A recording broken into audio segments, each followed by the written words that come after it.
Israel has extended the state of emergency in the nation until the end of this month as the tensions between Iran and Israel continue.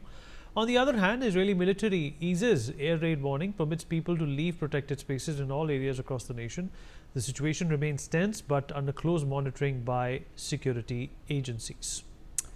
All right, let me rope in Ambassador Dayal into this conversation once again. Ambassador Dayal, of course, there is, there's no prediction as to where this might go, but the fact of the matter is that there are finer intricacies when it comes to this conflict.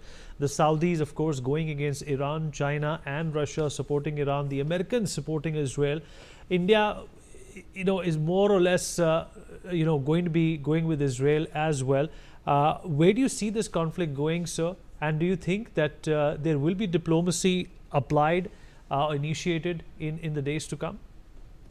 India is not going to openly side with Israel because it also has good relations with Iran, and we have to factor in the huge Indian population which is in that region. So we want an early end to the conflict. We don't want an escalation. We don't want a widening of the conflict. But, and this is a fundamental but, the scales are loaded against Iran.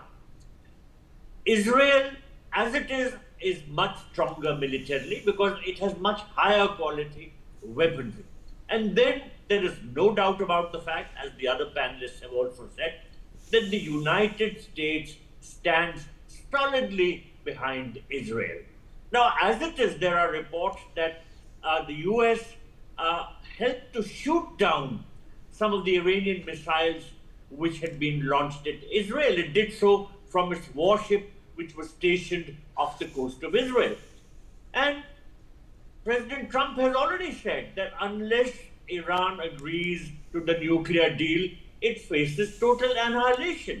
And there are indications that more and more pressure will be mounted on Iran. Now, will the Iranian regime succumb to this pressure? The problem is that it has to indulge in some face saving, and it's trying to do that. But frankly, everybody knows, within Iran and outside, that Iran is much weaker than Israel. And if you put in the might of the United States, as I said earlier, then Iran doesn't stand a chance.